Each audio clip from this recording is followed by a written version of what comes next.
Hello friends, आज हम start करेंगे अपना पहला टॉपिक। आज जो हमारा पहला टॉपिक होगा वो कौन से सब्जेक्ट से होगा? दैट इज ओ लेवल के M3R5 का होगा, दैट इज पाइथन। पाइथन का पहला टॉपिक हम लेंगे, दैट मीन्स पाइथन वाली बुक का पहला टॉपिक लेंगे, algorithm and flow chart. Algorithm और फ्लो चार्ट्स होते क्या है? एक्चुअली एल्गोरिथम और फ्लो चार्ट्स क्या है? आपके दो टाइप्स के टूल्स हैं जो एक्सप्लेन करते हैं कि आपका जो प्रोग्राम का प्रोसेस होगा वो कैसे फॉलो हो रहा है। अगर हम एल्गोरिथम की बात करें तो एल्गोरिथम क्या है? एक राइटिंग टूल आपका क्या है? Logical step by step method है कि आपकी जो प्रॉब्लम है वो कैसे सॉल्व हो रही है। यानी कि वो आप एक इंग्लिश में लाइक स्टेटमेंट्स आप लिखोगे कि आपकी प्रॉब्लम आप कैसे सॉल्व कर रहे हो, वो एक पर्टिकुलर ऑर्डर में होगी। या हम क्या कह सकते हैं कि एक प्रोसीजर है फॉर सॉल्विंग अ प्रॉब्लम। आप इसमें किस तरीके की प्रॉब्लम सॉल्व कर सकते हो? मैथमेटिकल एल्गोरिथम के थ्रू मैथमेटिकल प्रॉब्लम सॉल्व करके आप दिखा सकते हो, कंप्यूटर की प्रॉब्लम सॉल्व करके दिखा सकते हो। और ये क्या है? एक स्टेप बाय स्टेप प्रोसेस है जिससे आपको पता चलता है कि आपकी प्रॉब्लम कैसे सॉल्व हो रही है। एल्गोरिथम के अंदर क्या इंक्लूड होता है? आपका कैलकुलेशंस होती है, रीजनिंग होती है, और डेटा कैसे प्रोसेस हो रहा है ये सारा कुछ बताया जाता है। एल्गोरिथम किस लैंग्वेज में आप वो प्रोसेस कर सकते हो, दिखा सकते हो? आपकी नेचुरल लैंग्वेज में या सूडो कोड में, एंड फ्लो चार्ट्स में हम दिखा सकते हैं। अगर हम फ्लो चार्ट्स की बात करें, अगर हम एल्गोरिथम की बात करें तो एल्गोरिथम क्या था? स्टेप बाय स्टेप प्रोसीजर था आपकी प्रॉब्लम सॉल्व करने का तरीके का। और फ्लो चार्ट्स क्या होते हैं? आपकी जो प्रॉब्लम्स होती है उसका जो सॉल्यूशन होता है उसको आप किस फॉर्म में प्रेजेंट करते हो? ग्राफिकल वे में प्रेजेंट करते हो। दैट मीन्स अगर आप पिक्टोरियल फॉर्मेट में आप किसी भी प्रॉब्लम एल्गोरिथम को रिप्रेजेंट कर रहे हो तो वो क्या होगा? फ्लो चार्ट होएगा। फ्लो चार्ट्स के अंदर आप क्या यूज़ कर सकते हो? सिंबल यूज़ करते हो, शेप यूज़ करते हो, और एरोज यूज़ करते हो। अभी हम दोनों को ही यूज़ कर देखेंगे और मैं आपको बताऊंगा कि इन दोनों में डिफरेंस क्या होता है और ये कहाँ काम आते हैं। चलिए आगे चलते हैं। हम नेक्स्ट स्लाइड की तरफ चलते हैं। जब भी आपको कोई प्रोग्राम कोड करने के लिए दिया जाता है या उसको दिया जाता है तो सबसे पहले आप क्या करते हो? अपने पेपर पर उसका लॉजिक लिखते हो। दैट मीन्स कि आप उस प्रोग्राम के अंदर क्या लोग, कैसे वेरिएबल्स लोगे, उसको कैसे सॉल्व करोगे, आप उसको स्टेप बाय स्टेप सॉल्व करते हो। किस पे? मैन्युअली पेपर पर। फिर आप उसको जाके उसको कोड में कन्वर्ट करते हो। तो इसी चीज़ को हम क्या बोलते हैं? That is algorithm. एल्गोरिथम क्या है? और अगर हम इसके एडवांटेजेस की बात करें तो एल्गोरिथम क्या है? ईजी टू राइट है, ह्यूमन रीडेबल होती है, टेक्निक होती है, और आप बड़ी प्रॉब्लम को एल्गोरिथम के अंदर एक बहुत आसान तरीके से स्टेप बाय स्टेप लिख सकते हो। लेकिन अगर हम इसके डिसएडवांटेजेस की बात करें तो इसको डिफिकल्ट होता है डिबग करना। सपोज आपने एक एल्गोरिथम लिखी लेकिन आप उसके अंदर एरर्स क्या है उसको निकालने के लिए उसकी वो थोड़ी प्रॉब्लम होती है। जब आप कोई ऐसा प्रोग्राम लिख रहे हो जिसके अंदर लूप्स हैं या ब्रांचेस हैं, कंडीशंस हैं, तो उस कंडीशन में भी आपको एल्गोरिथम लिखने में थोड़ी सी प्रॉब्लम आएगी। या फिर आप जंपिंग स्टेटमेंट लिख रहे हो, जैसे कि गो टू स्टेटमेंट होता है, उस कंडीशन में भी आपको एल्गोरिथम लिखने में थोड़ी सी प्रॉब्लम आ सकती है। तो ये इसके डिसएडवांटेज है। और एडवांटेजेस क्या है? कि इजी टू राइट है, ह्यूमन रीडेबल है, और मॉडरेट स्टेप्स होते हैं, यानी कि दैट मीन्स बहुत कम स्टेप्स होते हैं किसी भी प्रोग्राम को सॉल्व करने के लिए। एक छोटा सा एग्जांपल देख लेते हैं। सपोज आपके पास क्या था? एक एल्गोरिथम लिखने को आई थी जो कि आपको करना क्या था कि 1 से लेकर 10 तक नंबर्स प्रिंट करें। तो आप सबसे पहले पहला स्टेप जो होगा क्या होगा कि आप एक वेरिएबल लोगे और उसको इनिशियलाइज कर दोगे 0 से। दूसरा स्टेप क्या होगा? आप उस वेरिएबल की जो वैल्यू होगी उसको इंक्रीमेंट करोगे हर बार 1 से। फिर क्या होगा? आप उस वेरिएबल की वैल्यू को प्रिंट करा दोगे।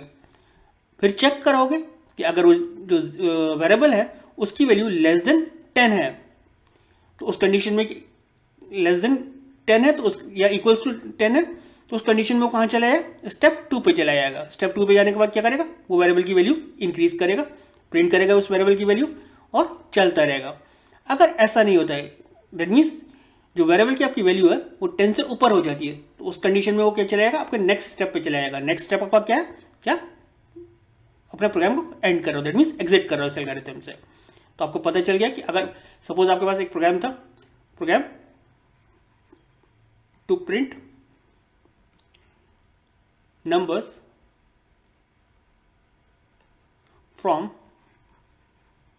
1 to 10, तो उसके लिए नॉर्मली आप क्या करते थे? आप एक वेरिएबल ले लेते थे। सपोज आप लिखते थे x इक्वल्स टू 0, फिर आप लिखते थे x equals to x plus 1, फिर आप क्या लिखते थे? प्रिंट करता रहे एक्स की वैल्यू, फिर आप चेक करते थे इफ एक्स, यहाँ पर चेक कराते थे इफ एक्स, जो आपका if x less than equals to 10 तो प्रिंट करते रहे, अदरवाइज वो क्या करे, बाहर आ जाए। यहाँ पर आप क्या लिखते थे, एल्स एग्जिट, या फिर आप यहाँ पे तो आप ऐसे लिख रहा हूँ, आपको फॉर लूप भी लगाना पड़ेगा क्योंकि उस कंडीशन में क्या होगा, आपको 1 to 10 प्रिंट करना होगा। चलिए ये आपको एल्गोरिथम क्लियर हो गया होगा। चलिए आगे चलते, फ्लो चार्ट देखते, फ्लो चार्ट क्या होता है। अब हमने क्या कहा था, फ्लो चार्ट क्या होता है, किसी भी प्रोग्राम को अगर आप पिक्टोरियल फॉर्मेट में डिस्प्ले कराना चाहते हो, दैट मीन्स आपको जो उसका सोल्यूशन है उस पिक्टोरियल फॉर्मेट में डिस्प्ले कराना चाहते हो, तो वो क्या है, दैट इज फ्लो चार्ट। तो इसके अंदर आप क्या कर सकते हो, इसके एडवांटेजेस क्या है, प्रॉपर डिबगिंग हो सकती है, इफेक्टिव एनालाइज कर सकते हो कि आप यहाँ पर क्या कर रहे हो, कोडिंग के लिए आसान कर देता है ये आपको, एक प्रॉपर डॉक्यूमेंटेशन हो जाता है और प्रोग्राम को मेंटेन करना एफिशिएंट हो जाता है। लेकिन इसके भी ड्रॉबैक होते हैं, हर अच्छी चीज़ के पीछे और कुछ कमियां भी होती हैं। तो एक फ्लो चार्ट बनाने के लिए थोड़ा सा क्या होगा, टाइम कॉम्प्लेक्सिंग होगी, दैट मीन्स टाइम ज़्यादा लगेगा, टाइम कंज्यूमिंग होगा, टाइम ज़्यादा लगेगा, थोड़ा सा कॉम्प्लेक्स होता है एक फ्लो चार्ट क्रिएट करना, डिफिकल्ट टू मॉडिफाई। अब आप एक बार आपने कोई चीज़ ड्रॉ कर दी है तो उसको आपको हटाना, वहाँ से मॉडिफाई करना थोड़ा सा प्रॉब्लम हो जाती है। और ये एक इसका कोई स्टैंडर्ड नहीं है, इट हैज़ नो स्टैंडर्ड। अगर हम एक्सप्लेन करें design of flow chart to calculate area of a rectangular, तो इसका सोल्यूशन क्या होगा, सबसे पहले आप क्या करोगे, ओवल शॉप शेप में स्टार्ट करोगे, फिर आप इनपुट कराओगे किसकी, एल लेंथ और ब्रेथ की वैल्यू इनपुट कराओगे, एरिया क्या होगा, लेंथ मल्टीप्लाई बाय ब्रेथ, और क्या कर दोगे, एरिया को प्रिंट कर दोगे और स्टॉप कर दोगे। अब फ्लो चार्ट्स के अंदर आप जो यूज़ करते हो वो क्या होता है, आपका स्टार्ट होता है, डिसीजन मेकिंग होता है,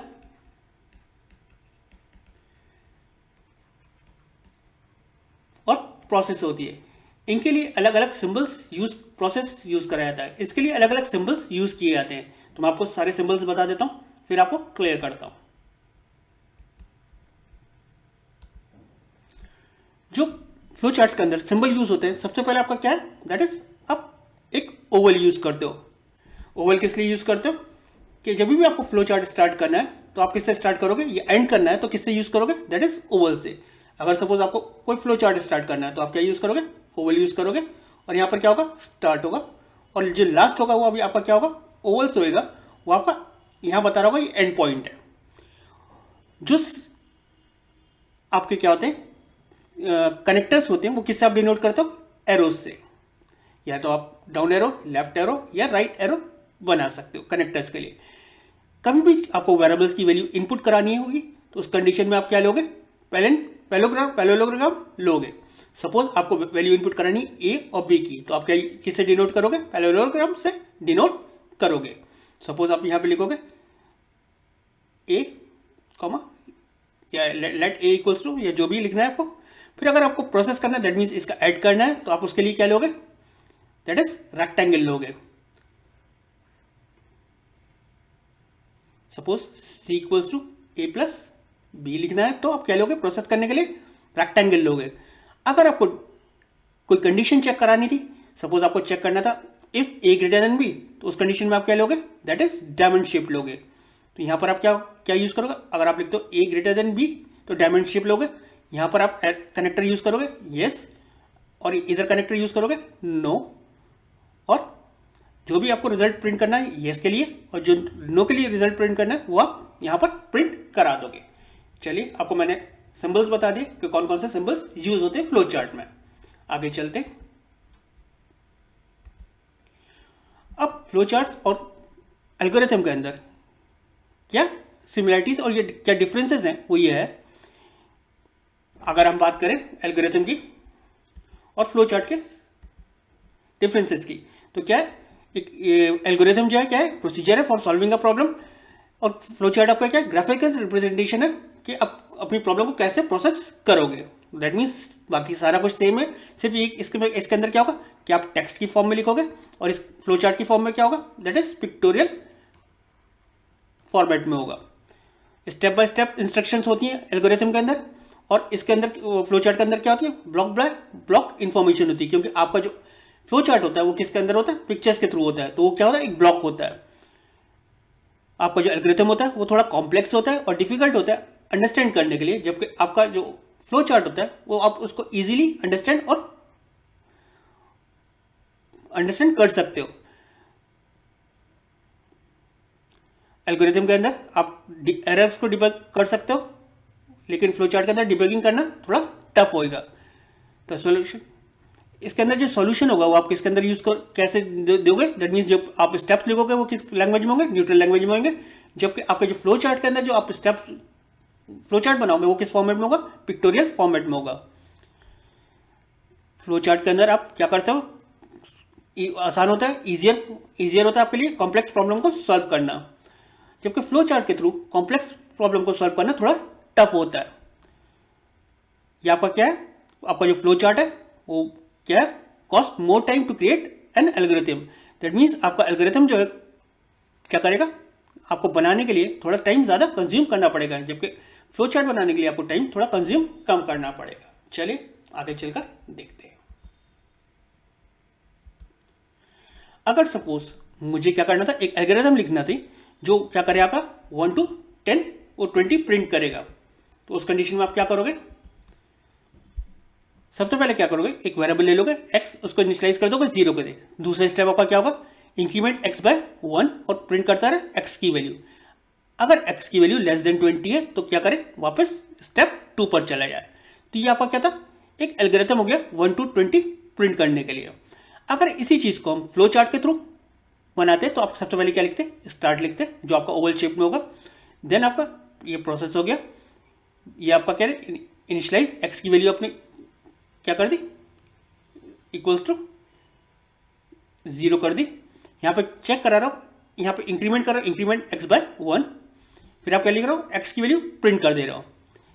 यहाँ पे चेक कर रहा हूँ x की वैल्यू क्या है, लेस देन 20 है। अगर येस है तो वापस कहाँ चला जाए, इंक्रीमेंट बाय 1 हो जाए। अगर नहीं है तो क्या करता रहेगा, इसकी वैल्यू प्रिंट करता रहेगा।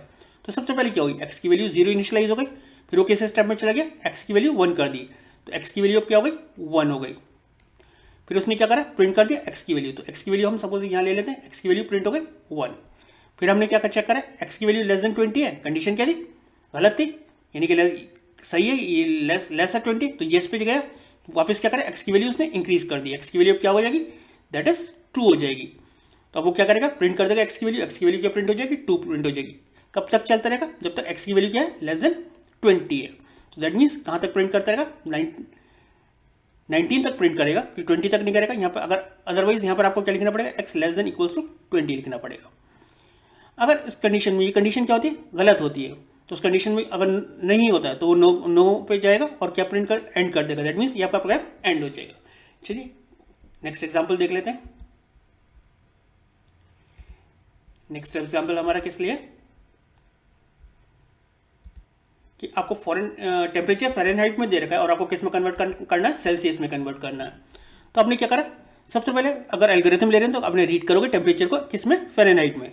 फिर कैलकुलेट करोगे टेम्परेचर को विद फार्मूला, जो आप फॉर्मूला होता है सेल्सियस को, फ़ारेनहाइट को सेल्सियस में कन्वर्ट करने के लिए, that is C equals to, that is 5 जो आपने इनपुट करा है 9 मल्टीप्लाई बाय F माइनस 32, और C की वैल्यू आप प्रिंट कर दोगे। ऐसे आप यहाँ पे क्या करोगे, स्टार्ट का सिंबल यूज करोगे, रीड करोगे किसको, F के अंदर फ़ारेनहाइट की वैल्यू को। देन यहाँ पर आप क्या करोगे, फॉर्मूला इनपुट कराओगे जो आपका प्रोसेस बॉक्स में आएगा। देन आप उसको प्रिंट करा दोगे। चलिए नेक्स्ट एग्जांपल देख लेते हैं। नेक्स्ट एग्जांपल हमारा क्या है, ये चेक करना है कि आपको स्टूडेंट्स के चार सब्जेक्ट के मार्क्स इनपुट कराना है और चेक करना है कि उसकी जो ग्रेड है वो अगर लेस देन 60 होती है तो क्या होगा, फेल होगा। अगर लेस देन 60 या 60 से ज़्यादा होती है तो वो पास होगा। तो सबसे पहले आपको क्या करना है, 4 सब्जेक्ट्स के आपको मार्क्स इनपुट करा लिए। Input grades of 4 course, that is M1 के अंदर इनपुट हो गया, M2 के अंदर इनपुट हो गया, M3 के अंदर इनपुट हो गया, M4 के अंदर हो गया। फिर आप क्या करोगे, M1 plus M2 plus M3 plus M4 को टोटल करने के बाद इसको नंबर ऑफ सब्जेक्ट से, दैट मीन्स जो भी इसके अंदर टोटल आ रहा है उसको डिवाइडेड बाय 4 कर दोगे। That means number of subject से डिवाइड करोगे तो उसकी एवरेज निकल आएगी। अगर एवरेज क्या होती है, लेस देन 60 होती है तो क्या प्रिंट कर दे, फेल कर दे, अदरवाइज वो क्या प्रिंट कर दे, पास कर दे।